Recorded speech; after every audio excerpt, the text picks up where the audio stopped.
Hello साथियों, नमस्कार। YouTube पर एग्जामपुर 22 के चैनल पे आप सभी का स्वागत है, अभिनंदन है। आशा है आप सभी लोग बहुत अच्छे होंगे। आप लोग बहुत अच्छे होंगे। आप लोगों की तैयारी भी बहुत अच्छे से चल रही हो। साथियों, जो लोग चैनल पर नए जुड़े हैं तो चैनल को सब्सक्राइब कर दें, शेयर कर दें और लास्ट में कमेंट करके अवश्य बताया करें कि आज का सेशन हमारा कैसा रहा और आपके कितने क्वेश्चन सही हुए। तो आज हम पढ़ेंगे एंशिएंट हिस्ट्री। क्या पढ़ेंगे? एंशिएंट हिस्ट्री यानी प्राचीन इतिहास से संबंधित कुछ टॉप क्वेश्चन। प्राचीन इतिहास में हमारा आज का टॉपिक रहेगा कौन सा? गुप्तोत्तर काल। गुप्त काल या मौर्य काल, इसे हम पढ़ा चुके हैं ऑलरेडी, तो आप लोग जा कर के देख सकते हैं। आज हम पढ़ेंगे गुप्तोत्तर काल में संबंधित कुछ क्वेश्चन। तो आइए देखते हैं आज का हमारा पहला क्वेश्चन क्या। क्वेश्चन नंबर हमारा क्या है? 107 यानी 107 नंबर क्वेश्चन है। चलो देखते हैं क्वेश्चन नंबर हमारा 107 क्या। 107 क्वेश्चन, उत्तर गुप्त युग में जो विश्वविद्यालय प्रसिद्ध हो गया था कौन सा? उत्तर गुप्त युग की बात पूछी गई। जो विश्वविद्यालय यूनिवर्सिटी जो प्रसिद्ध हो गई थी वो कौन सी थी, ये पूछा गया था। तो पहला ऑप्शन हो जाएगा हमारा कांची, बी हो जाएगा तक्षशिला, सी हो जाएगा नालंदा, डी हो जाएगा वल्लभी। तो बताइए आप लोग इसका राइट आंसर क्या हो जाएगा? बताएं जल्दी से आप लोग, इसका राइट आंसर क्या हो जाएगा? बताएं जल्दी से। तो हमारा इसका राइट आंसर हो जाएगा सी। कौन सा राइट आंसर हो जाएगा? सी। कौन सा था प्रसिद्ध उस समय? नालंदा विश्वविद्यालय। तो इसके बारे में थोड़ा हम जान लेते हैं कि नालंदा विश्वविद्यालय कहाँ पर है। ये हमारा बिहार में स्थित है। कहाँ पर स्थित है? बिहार में स्थित है। और इसको बनवाया किसने था? ये बहुत बड़ी इस स्थापना किसने करवाई थी? तो हमारे जो गुप्त वंश के शासक थे, कौन? कुमार गुप्त। कौन थे? कुमार गुप्त। कुमार गुप्त हमारे प्रथम जो थे उन्होंने ही बनवाया था इसको। किसने? कुमार गुप्त प्रथम ने बनवाया था। तो ये हमारी रही एक्स्ट्रा जानकारी नालंदा विश्वविद्यालय के बारे में। तो आइए हमारा नेक्स्ट क्वेश्चन रहेगा क्वेश्चन नंबर 108 क्वेश्चन क्या है हमारा? अच्छा क्वेश्चन है 108 नंबर। चलो देखते हैं। 108 नंबर क्वेश्चन है, हर्षचरित निम्नलिखित में से किसके द्वारा लिखी गई थी? कौन सी हर्षचरित जो हमारी पुस्तक है ये किसके द्वारा लिखी गई थी? ये किस लेखक ने लिखी थी? पहला ऑप्शन हो जाएगा हमारा कालिदास, बी हो जाएगा बाणभट्ट, सी हो जाएगा वाल्मीकि, डी हो जाएगा व्यास। तो बताइए आप लोग इसका राइट आंसर क्या हो जाएगा? चलो कुछ एक्स्ट्रा जानकारी देख लेते हैं कालिदास के बारे में। तो कालिदास की कुछ इम्पोर्टेंट पुस्तकें हैं, देखते हैं। हमारी पहली पुस्तक जैसे है मेघदूत। कौन सी? मेघदूतम। कौन सी? एक हमारी है मेघदूतम पुस्तक, अच्छी पुस्तक है। एक देख लेते हैं रघुवंशम। कौन सी? रघुवंशम हो जाएगी हमारी, ये भी अच्छी पुस्तक है। रघुवंश कौन सी हो जाएगी? रघुवंशम हो जाएगी, ये भी हमारी अच्छी पुस्तक है कालिदास जी की। कुमार संभव हो गई, ये कालिदास जी की ही रचना है, तो ये हमारा हो जाएगा। अब देख लेते हैं वाल्मीकि। वाल्मीकि ने काहे की रचना की थी? हमारा जो महाभारत जो रामायण ग्रंथ है, जो किसकी? रामायण की रचना की थी। किसकी की थी? रामायण की रचना की थी महर्षि वाल्मीकि जी ने। अब वेद व्यास के बारे में जान लेते हैं। हमारे व्यास जी हैं, व्यास जी ने क्या रचना की थी? वेद व्यास। महाभारत जो थे हमारी, महाभारत इन्होंने ही रचना की थी महाभारत की, ये पूछा। तो महाभारत का और पूछते हैं स्टार्जन, महाभारत का पुराना नाम क्या था? तो इसका नाम था हमारा जय संहिता। क्या नाम था? जय संहिता नाम था। इसका पुराना नाम महाभारत नहीं था, इसका नाम क्या था? जय संहिता हमारा नाम था। तो ये हमारी हो गई एक्स्ट्रा जानकारी। अब पूछा गया मगर इसमें हर्षचरित किसकी रचना थी? तो हर्षचरित हमारी रचना थी किसकी? बाणभट्ट की। बाणभट्ट की रचना थी हर्षचरित। तो हमारा राइट आंसर हो जाएगा बी, हमारा राइट आंसर हो जाएगा। इम्पॉर्टेंट क्वेश्चन थे, इनकी पुस्तक थी जो हमने पूरी डिस्कस कर दी है। आइए नेक्स्ट क्वेश्चन देखते हैं क्वेश्चन नंबर 109। 109 नंबर क्वेश्चन क्या है? ये भी इम्पोर्टेंट क्वेश्चन हमारा 109 नंबर। एक महान रोमानी नाटक कादम्बरी का लेखक था। किसे? रोमानी नाटक जो था, एक महान रोमानी नाटक था, उसकी कौन सी कादम्बरी पुस्तक के लेखक कौन थे? ये जो कादम्बरी पुस्तक थी यानी बुक थी, उसको किसने लिखा था? तो पहला ऑप्शन हो जाएगा हमारा बाणभट्ट, बी हो जाएगा हर्षवर्धन, सी हो जाएगा भास्कर वर्धन, सी हो जाएगा डी हो जाएगा हमारा बिंदुसार। तो बताइए आप लोग इसका राइट आंसर क्या हो जाएगा? बताएं जल्दी से आप लोग, इसका राइट आंसर क्या हो जाएगा? कादम्बरी किसकी रचना थी, ये पूछा गया। चलो देख लेते हैं इसका राइट आंसर क्या होगा। तो हमारा इसका देख लेते हैं हम पहले हर्षवर्धन के बारे में। हर्षवर्धन की दो इम्पोर्टेंट पुस्तकें थी। एक थी हमारी कौन सी रत्नावली, कौन सी रत्नावली हमारी इनकी इम्पोर्टेंट पुस्तक थी, रत्नावली। रत्नावली जो थी हमारी इनकी इम्पोर्टेंट पुस्तक थी, रत्नावली एक हो गई। और एक पुस्तक थी हमारी कौन सी, इनके प्रियदर्शिका। प्रियदर्शिका भी अच्छी पुस्तक इनकी, प्रियदर्शिका। प्रियदर्शिका इनकी हमारी इम्पोर्टेंट पुस्तक से इनकी हर्षचरित जी की। मगर उसने कादम्बरी के बारे में पूछा है। तो हमारा देखते हैं इसका राइट आंसर हो जाएगा ए। कौन सा राइट आंसर हो जाएगा? कादम्बरी ने किसने लिखी? कादम्बरी पुस्तक जो है वो हमारी बाणभट्ट जी ने लिखी है। तो इसका हमारा राइट आंसर हो जाएगा ए। ए हमारा राइट आंसर हो जाएगा। आइए नेक्स्ट क्वेश्चन देखते हैं। 110 यानी 110 नंबर क्वेश्चन क्या है? 110 नंबर क्वेश्चन है, पृथ्वीराज रासो निम्नलिखित में से किसने लिखा था? हमारी जो पृथ्वीराज रासो बुक है ये किसने लिखी थी, ये पूछा गया है। तो पहला ऑप्शन हो जाएगा भवभूति, बी हो जाएगा जयदेव, सी हो जाएगा चंद्रवरदाई, डी हो जाएगा बाणभट्ट। तो बाणभट्ट बताइए आप लोग, इसका राइट आंसर क्या हो जाएगा? बताएं जल्दी से आप लोग कमेंट करके 110 नंबर का। चलो देख लेते हैं भवभूति। भवभूति की भी इम्पोर्टेंट पुस्तक बताते हैं आप लोगों को। कौन सी? उत्तर रामचरितम, बहुत ही इम्पोर्टेंट पुस्तक है। उत्तर रामचरित्रम, कौन सी? चरित्रम, इनकी बहुत ही इम्पोर्टेंट पुस्तक है। उत्तर रामचरित्रम बहुत ही इम्पोर्टेंट पुस्तक है। इसके बाद हम देख लेते हैं जयदेव। जयदेव किसकी पुस्तक है? जयदेव की एक बहुत ही इम्पोर्टेंट पुस्तक है गीत गोविंद। कौन सी है? गीत गोविंद। गीत गोविंद जो है बहुत ही इम्पोर्टेंट पुस्तक है हमारी किसकी? जयदेव जी की। बाणभट्ट की तो अभी हमने पढ़ी है, कौन सी? कादम्बरी। कौन सी पढ़ी है? कादम्बरी। तो पुस्तक जो हम पढ़ा रहे हैं आपको, ये पुस्तक लगभग एग्जामों में पूछी गई हैं, वही पुस्तक हैं ये हमारी। तो ये हमारी 3 के बारे में अब पूछा गया पृथ्वीराज रासो, तो आप आराम से आप लोग बता देंगे। तो इसका राइट आंसर क्या हो जाएगा? सी हमारा राइट आंसर हो जाएगा। यानी कौन सी? चंद्रवरदाई हमारी पृथ्वीराज रासो ने, पृथ्वीराज किसकी पुस्तक थी? चंद्रवरदाई जी ने लिखी थी। तो हमारा राइट आंसर हो जाएगा सी, हमारा राइट आंसर हो जाएगा। अच्छी पुस्तक है हमारी। आइए question number 101, 111 number question, 111 number question क्या है? अच्छी को थोड़ा बड़ा क्वेश्चन है, चलो देख लेते हैं जूम करके देखते हैं। आइए पढ़ते हैं क्वेश्चन क्या है। निम्नलिखित में से किस शासक ने बौद्धों के लिए विख्यात विक्रमशिला विश्वविद्यालय की स्थापना की थी? कौन सी? के किस शासक ने बौद्धों के लिए, यानी बुद्ध धर्म उस समय प्रचलित था, तो बौद्धों के लिए कौन सा विक्रमशिला विश्वविद्यालय की स्थापना की थी, ये पूछा गया है। तो पहला ऑप्शन हो जाएगा हमारा महिपाल। कौन सा हो जाएगा? महिपाल। बी हो जाएगा देवपाल, सी हो जाएगा गोपाल, डी हो जाएगा धर्मपाल। तो विक्रमशिला विश्वविद्यालय किसने बनवाया था, ये पूछा गया है।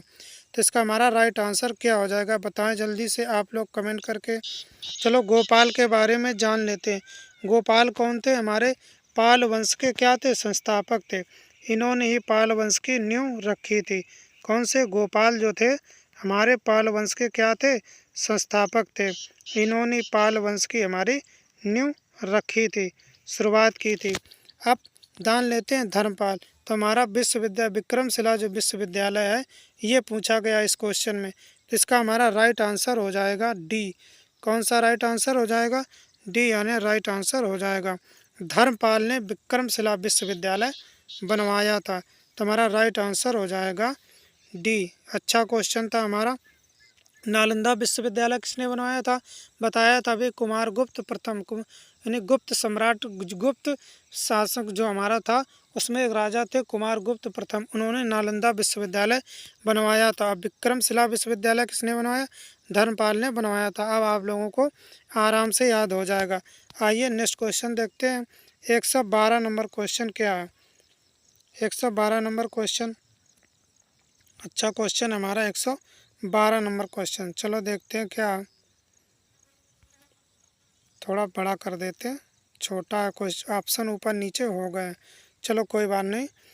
निम्नलिखित में से वह अंतिम बौद्ध राजा कौन था? क्या पूछा गया? अंतिम बौद्ध राजा पूछा गया, यानी आखिरी वाला, जो संस्कृत का महान विद्वान और लेखक था। कौन सा? संस्कृत का महान विद्वान था और लेखक था। हम ये पूछा गया था। पहला ऑप्शन हो जाएगा हमारा कनिष्क, बी हो जाएगा अशोक, सी हो जाएगा बिंबिसार, डी हो जाएगा हर्षवर्धन। तो बताइए आप लोग इसका राइट आंसर क्या हो जाएगा? बताएं जल्दी से कमेंट करके, बताएं जल्दी से आप लोग इसका राइट आंसर क्या होगा। कौन सा वह अंतिम राजा था जो संस्कृत में क्या था? लेखक था और बहुत ही विद्वान था। तो 112 नंबर में राइट आंसर क्या हो जाएगा? चलो तब तक एक्स्ट्रा जानकारी लेते हैं। क्या देखते हैं? देखा होगा बौद्ध धर्म में 4 बौद्ध संगीतियाँ हुई थी। संगीतियाँ कितनी हुई थी?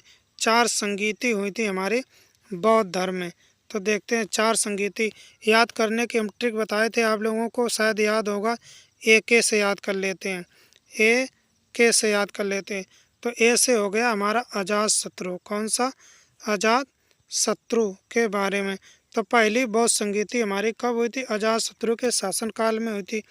दूसरी हुई थी कालाशोक के शासनकाल में। किसके? कालाशोक के शासनकाल में हुई थी हमारी। और तीसरी अशोक के कार्यकाल में हुई थी। किसके? अशोक के कार्यकाल में हुई थी हमारी। कौन सी? तीसरी हो जाएगी।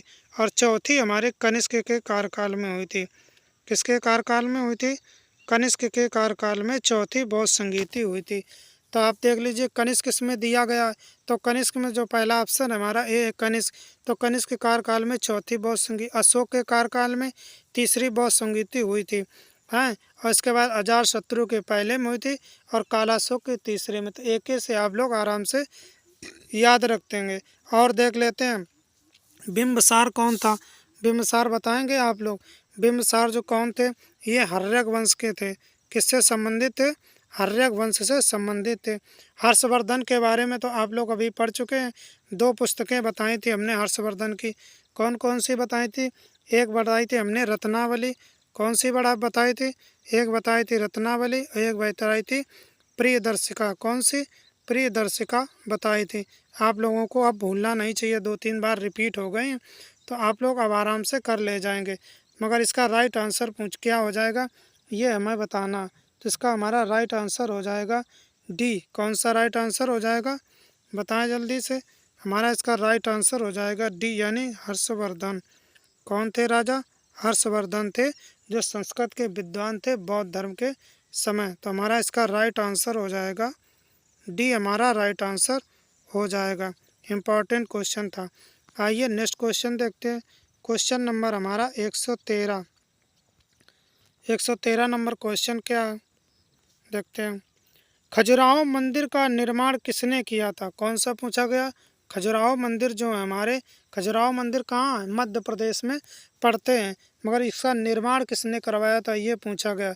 तो पहला ऑप्शन होलकर, बी हो जाएगा सिंधिया, डी हो जाएगा बुंदेला राजपूत, डी हो जाएगा हमारा चंदेल राजपूत। तो बताइए आप लोग इसका राइट आंसर क्या हो जाएगा? बताएं जल्दी से। 113 नंबर का राइट आंसर क्या होगा? बताएं जल्दी से कमेंट करके। तो हमारा इसका राइट आंसर हो जाएगा डी। कौन सा? यानी चंदेल राजपूतों ने क्या बनवाया था? खजुराहो मंदिरों का निर्माण करवाया था। हमारा राइट आंसर हो जाएगा डी। आइए नेक्स्ट क्वेश्चन 114 नंबर क्वेश्चन क्या रहेगा? 114 नंबर क्वेश्चन चलो देखते हैं 114 नंबर क्वेश्चन क्या है। 114 नंबर क्वेश्चन हमारा, निम्नलिखित में से किस राजपूत शासक ने भोपाल शहर की स्थापना की थी? क्या पूछा गया? कौन सा हमारा राजपूत शासक था इसने किसकी स्थापना की थी? भोपाल। भोपाल कहाँ पड़ता? मध्य प्रदेश की राजधानी है हमारे भोपाल, यानी भोपाल में पड़ता है भोपाल। तो भोपाल किस जो था हमारा राजपूत शासन कौन सा जिसने भोपाल शहर की स्थापना की थी यानी बसाया था? तो पहला ऑप्शन हो जाएगा पृथ्वीराज रासो हमारा, और बी हो जाएगा धर्मपाल, सी हो जाएगा राजा भोज, डी हो जाएगा जयचंद।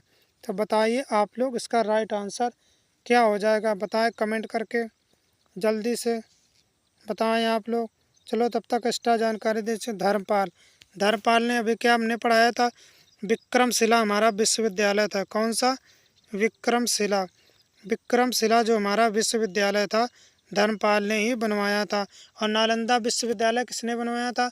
अभी बताया था आप लोगों को पहले क्वेश्चन में, कुमार गुप्त प्रथम ने बनवाया था। जयचंद के बारे में देख लेते हैं। जयचंद कौन थे? ये कन्नौज के राजा थे। क्या थे? कन्नौज के राजा थे ये। जयचंद हमारे कौन थे? कन्नौज के राजा थे। कन्नौज के बारे में एक चीज़ पढ़ी होगी, इत्र। क्या पढ़ी होगी? इत्र। इत्र जो कन्नौज में सबसे ज़्यादा इत्र बनाया जाता है, तो इसे कहा जाता है इत्र की नगरी भी कहा जाता है कन्नौज को। तो आप लोग समझ गए हो कि इत्र की नगरी कौन है? कन्नौज को कहा जाता है। मगर इसका ऑप्शन, इसका क्या शहर, भोपाल शहर को किसने बसाया था ये पूछा गया। तो 114 नंबर का राइट आंसर हो जाएगा सी। कौन सा राइट आंसर हो जाएगा? सी, यानी राजा भोज ने बसाया था एक भोपाल शहर को। तो हमारा राइट आंसर हो जाएगा सी, हमारा राइट आंसर हो जाएगा। आइए नेक्स्ट क्वेश्चन देखते हैं। क्वेश्चन नंबर 15 नंबर क्वेश्चन क्या? ये भी अच्छा क्वेश्चन हमारा 15 नंबर। ह्वेन-सांग किसके शासनकाल के दौरान भारत आया था? हमारा ह्वेन-सांग जो था वो किसके शासनकाल में भारत आया था? ह्वेन-सांग कौन था ये देख लेते हैं। ह्वेन-सांग हमारा एक चीनी यात्री था। कौन था? चीन से आया था, तो ये हमारा चीनी यात्री था। मगर ये किसके शासनकाल में आया था ये हमारा पूछा गया। तो पहला हो जाएगा चंद्रगुप्त प्रथम, बी हो जाएगा चंद्रगुप्त द्वितीय, सी हो जाएगा हर्षवर्धन, डी हो जाएगा रुद्रदमन। तो बताइए आप लोग इसका राइट आंसर क्या हो जाएगा? बताएं जल्दी से। हर्षवर्धन के बारे में हमने 2 पुस्तकें बताई थी अभी। कौन कौन? एक रत्नावली और एक प्रियदर्शिका। तो ह्वेन-सांग कब आया था ये पूछा गया। शायद आप लोगों को मालूम होगा ह्वेन-सांग की एक इम्पॉर्टेंट पुस्तक है। कौन सी? सी यू की। कौन सी है? सी यू की। बहुत ही इम्पॉर्टेंट पुस्तक है हमारी किसकी? ह्वेन-सांग की। मगर वो शासनकाल के किस में आया था? इसका क्या राइट आंसर होगा? तो हमारा इसका राइट आंसर हो जाएगा सी। किसके शासनकाल में आया था?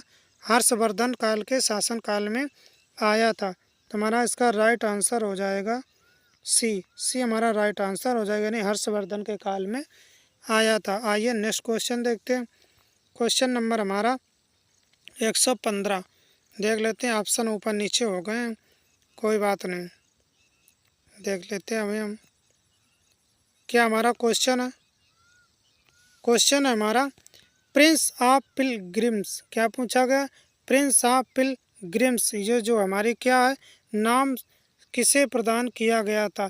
पिल ऑफ पिलग्रिम्स यानी ये किसे प्रदान किया गया था? प्रिंस ऑफ पिलग्रिम्स यानी राजकुमारों का क्या कहा जाए? यात्रियों का राजकुमार कहा जाता है। क्या कहा जाता है?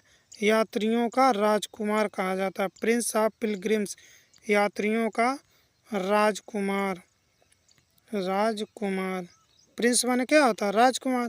आप पिलग्रिम्स यानी यात्रियों का राजकुमार किसे कहा जाता था ये पूछा गया। इंग्लिश में पूछ दिया है हमारा। तो देखते हैं प्रिंस ऑफ पिलग्रिम्स किसे कहा जाता है। पहला ऑप्शन फायान को, बी ऑप्शन इत्सिंग को। इत्सिंग लग गया मगर इत्सिंग है। सी हो जाएगा ह्वेन-सांग, डी हो जाएगा मेगस्थनीज। तो बताइए आप लोग इसका राइट आंसर क्या हो जाएगा? बताएं जल्दी से। फायान के बारे में देख लेते हैं। फायान क्या था? ये भी एक चीनी यात्री था। कौन था? चीनी यात्री था। कौन था? ये हमारा एक चीनी यात्री था। ह्वेन-सांग के बारे में बताया, ये भी एक चीनी यात्री था। इसकी पुस्तक कौन सी थी? सी यू की। कौन था? सी यू की पुस्तक इनकी थी। किसके शासनकाल में आया था? तो हर्ष के शासनकाल में आया था, हर्षवर्धन के शासनकाल में। अब देख लेते हैं मैगस्थनीज। मैगस्थनीज की आप लोगों ने एक पुस्तक पढ़ी होगी, कौन सी? इंडिका। इंडिका पुस्तक बहुत ही एग्जामों में पूछी भी गई है। तो अच्छा क्वेश्चन है हमारा ये, मगर इसका राइट आंसर क्या होना चाहिए ये हमें बताना। तो 116 नंबर का राइट आंसर हो जाएगा सी। किसे कहा जाता? हेन सांग को प्रिंस ऑफ पिलग्रिम्स यानी यात्रियों का राजकुमार कहा जाता है। तो हमारा इसका राइट आंसर हो जाएगा सी। सी हमारा राइट आंसर हो जाएगा। आइए नेक्स्ट क्वेश्चन देखते हैं। क्वेश्चन नंबर हमारा हो जाएगा 117। 117 नंबर क्वेश्चन क्या? अच्छा क्वेश्चन है हमारा 117 नंबर। चलो देखते हैं। 117 नंबर क्वेश्चन हो जाएगा हमारा कौन सा? बीतपाल। क्या पूछा गया हमारा? बीतपाल तथा धीमन नामक भारत के दो महानतम कलाकार किस युग से संबंधित थे? कौन से पूछा गया? बीतपाल और धीमन, दो ये कौन थे? नामक दो महान कलाकार थे। महानतम कलाकार इनके सामने जोड़ा गया, इनके आगे महानतम कलाकार, मगर ये पूछा किस युग से संबंधित थे। जैसे चोल वंश, गुप्त वंश किससे संबंधित थे ये पूछा गया हमारा। तो कौन से दो नाम थे? बीतपाल और धीमन, दो नाम थे। तो हमारा पहला ऑप्शन हो जाएगा पाल वंश, बी हो जाएगा गुप्त वंश, सी हो जाएगा मौर्य वंश और हमारा डी हो जाएगा पठान युग। तो बताइए आप लोग इसका राइट आंसर क्या हो जाएगा? बताएं जल्दी से कमेंट करके इसका राइट आंसर क्या होगा। चलो देख लेते हैं। अभी हमने क्या बताया था? पाल वंश जो था वो किसने स्थापना की थी? गोपाल ने। किसने की थी? गोपाल ने हमारे पाल वंश का संस्थापक थे। गुप्त युग के संस्थापक कौन थे? बताएं आप लोग। श्रीगुप्त। श्रीगुप्त हमारे गुप्त वंश के संस्थापक थे। मौर्य वंश के संस्थापक कौन थे बताइए? चंद्रगुप्त मौर्य। कौन थे? चंद्रगुप्त मौर्य थे, वे हमारे मौर्य वंश के संस्थापक थे। कौन से? चंद्रगुप्त मौर्य। किससे संबंधित थे? हमारे चंद्रगुप्त यानी मौर्य युग से संबंधित थे। तो बताइए आप लोग इसका राइट आंसर क्या हो जाएगा? तो हमारा इसका राइट आंसर हो जाएगा ए। किससे संबंधित थे ये दोनों? बीतपाल और धीमन दो महान कलाकार थे। ये किससे संबंधित थे? पाल युग से संबंधित थे। तो हमारा इसका राइट आंसर हो जाएगा ए। ए हमारा राइट आंसर हो जाएगा। ये हमारा एक अच्छा क्वेश्चन था, इसके ऑप्शन भी हमने डिस्कस कर दिए हैं। तो साथियों आज के हमारे एंशिएंट हिस्ट्री के गुप्तोत्तर काल से संबंधित ये हमारे इम्पोर्टेंट क्वेश्चन थे। अगर कोई एग्ज़ाम देंगे एंशिएंट हिस्ट्री गुप्तोत्तर काल से कोई क्वेश्चन आता है तो आप लोगों को कोई प्रॉब्लम नहीं होगी।